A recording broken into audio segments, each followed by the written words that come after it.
nations were started budding.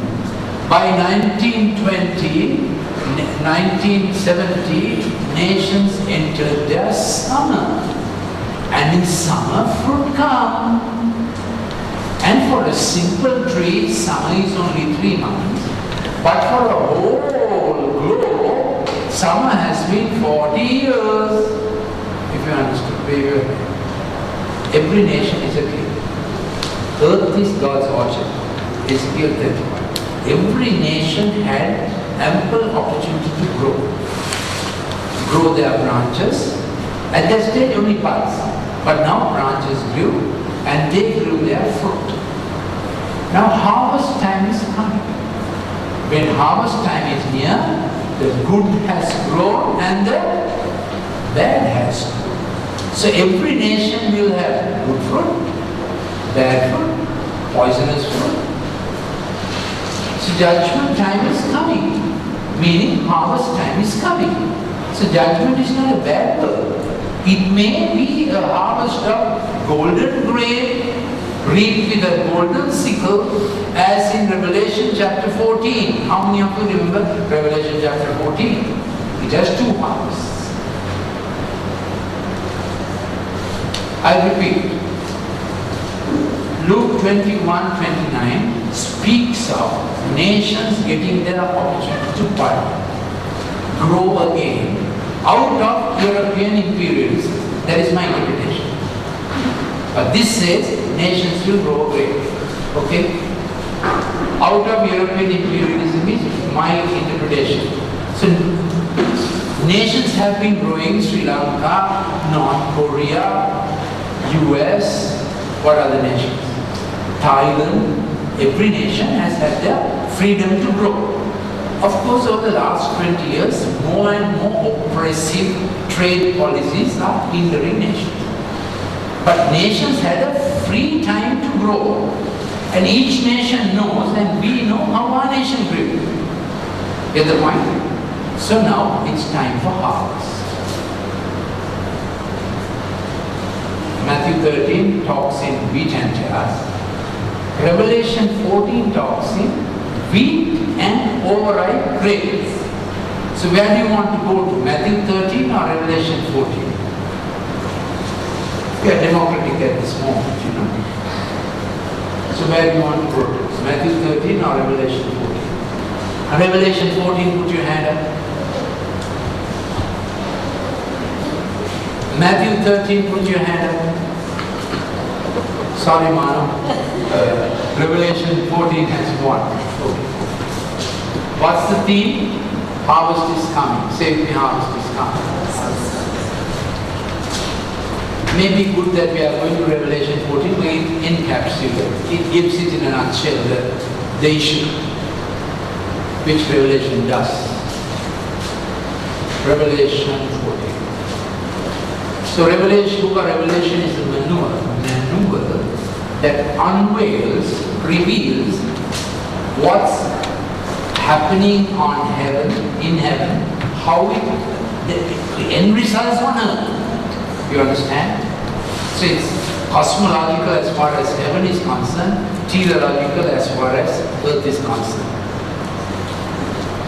Which means the how and why is how heaven looks at things.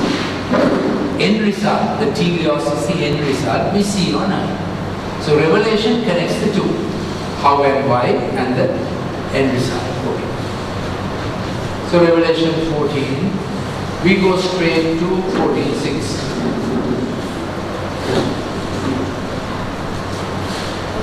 Then I saw another angel flying in the midst of heaven, having the everlasting gospel to preach to those who dwell on the earth, to every nation, tribe, tongue, and people, saying with a loud voice, "Fear God and give glory to Him, for the hour of His judgment has come. Worship Him who made heaven and earth, the sea and springs of water." Now those who say rapture of saints have happened before this will say by this time chronologically only angels can say this from heaven. That's why angels are saying. My personal interpretation is angels always spoke from heaven and gave impetus.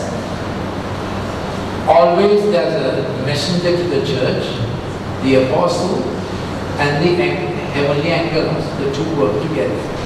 So when this time comes, God will have a special impetus to get His gospel going. On the basis of what? And another angel followed saying, Babylon is fallen, that great city, because she has made all nations drink of the wine of the wrath of her fornication. So two great mysteries are at work. We did this in the last LCE. The mystery of godliness producing the bride of Christ as the city of God, New City Jerusalem. We have done this last LCE. Then the mystery of iniquity producing the great harlot and the great city Babylon. The two are continuing. Both demand allegiance. The great harlot and the mystery Babylon, in a very rude, very in-your-face way, just the way the prostitute is by the roadside saying, come for me, I'm available. Last night also we saw this. We had finished the vigil and just going down our road, just as we took the turn from Gotami Road to Kodama, very sadly, the lady obviously waiting quite openly to pick someone up. I give this. It's a sad thing. What I gave is the lure of great harlot is in your face. But the lure of the bride of Christ is not in your face, isn't it? So that's why you find Revelation 14, 1 to 5 describes the bride of Christ. So Revelation 40, if you want one chapter in the book of Revelation that gives the whole scenario together, it's Revelation chapter 40. Okay? So having described the bride of Christ, 14, 1 to 5, you might want to look at it now. Then I looked and behold a Lamb, Revelation 40, standing on Mount Zion, within 144,000, having his Father's name written on their forehead. Now touch your forehead and say, that's me. I am with the Lamb, and I am in Mount Zion. That was my dowry that my husband, the bridegroom, gave. So this is in which country does the bridegroom give the dowry to the bride? Some countries do. Islamic nations. Yes. They learned it from Abraham, who sent so much stuff through Eliezer to Rebecca. Laban saw it. Laban said, Dad, get the fellow. He had already sent so much. Laban was Rebecca's. Did I get it right? Yeah. Laban was Rebecca's brother. He convinced Rebecca's father, get him, he's the brother-in-law, I must have. Already without seeing, he had said how many camel loads. So we have to say, camels are coming, camels are coming. So that's a side issue. So here is our bridegroom, given us a dowry, Mount Zion. Everybody say Mount Zion. And their features are given. Go home and read it. 6. While that phenomenon is happening very strongly, Mount Zion is being built by the qualities that we offer Him. By our love, by our sacrifices, by our purity, by our walk with Him. It's a spiritual city, and a spiritual city is built with spiritual material. Will you say Amen? Its description is of precious stones, and 1 Corinthians 3, 16, 17, Paul says, the work that is of gold, silver and precious stone will stand the fire. So, did I connect it enough or not clear? Too fast. Here they always say this, too fast. So you'll wait till 12 midnight? Okay, this is so important, I'll backtrack. 1. Our city is called Mount Zion, New City Jerusalem. These are not physically built. These are spiritually built.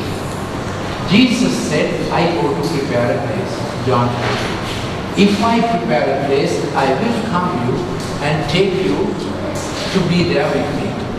And this is the city Jesus is building. In Revelation 21, we see the built city coming. But it's not the city, it's the bride. And it is described in language of beauty and precious stones. And who gave that city those precious stones? We, our qualities. Did you understand? So sacrifice like sardius, grace like emerald, witness like jasper. Jasper has the color of sunlight. It's transparent. Understood? Yeah.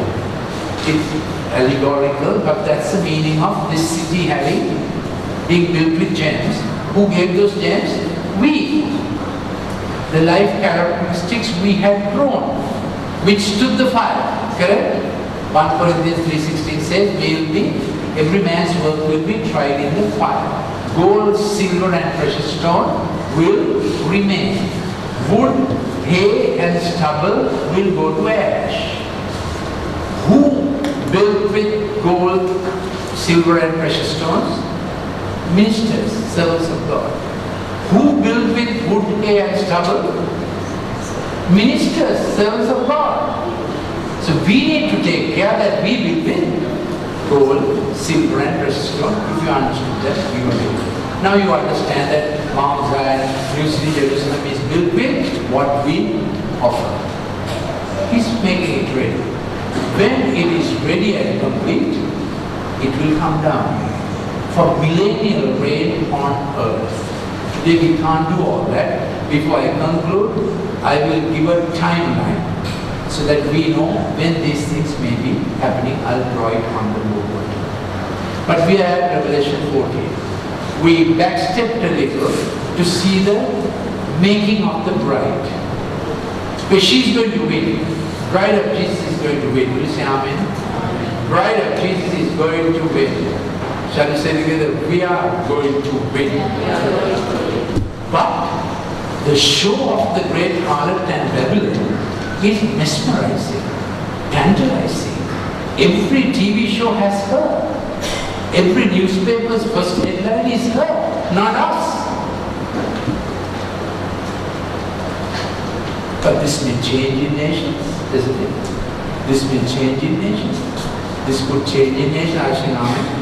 Amen. The front page news could be what the church is doing. Will you say amen? Amen. Yeah? Do you think Rupavahini will have a program about what the church is doing? Why not? Do you think the world will have such problems? They'll come to the church looking for solutions? Why not?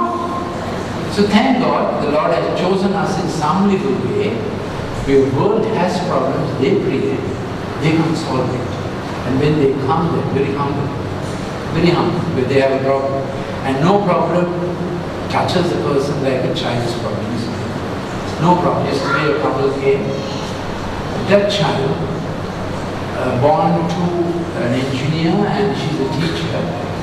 That child, the mother's father is Buddhist, listens to Kirit for 2 hours a day. And he had lived before the television so long. He's only 6 years. He finishes school at 12, mother teaches till 1:30. He goes to the mother's classroom, mother is teaching. He's saying, now open my bag and give me this. Mother can't, mother is teaching now. He's allowed to wait in the class till mother finishes. What does he do? He takes the bag and throws down the stairway. You saw the helicopter. Go and get those things from him. 6 years old. And she's on nerve wrack, she's on tension, and hits her. So little fellow went upstairs for the ELC, and she was the last couple. She went on for about 1 hour. Then the hospital said, doctor, the problem is this.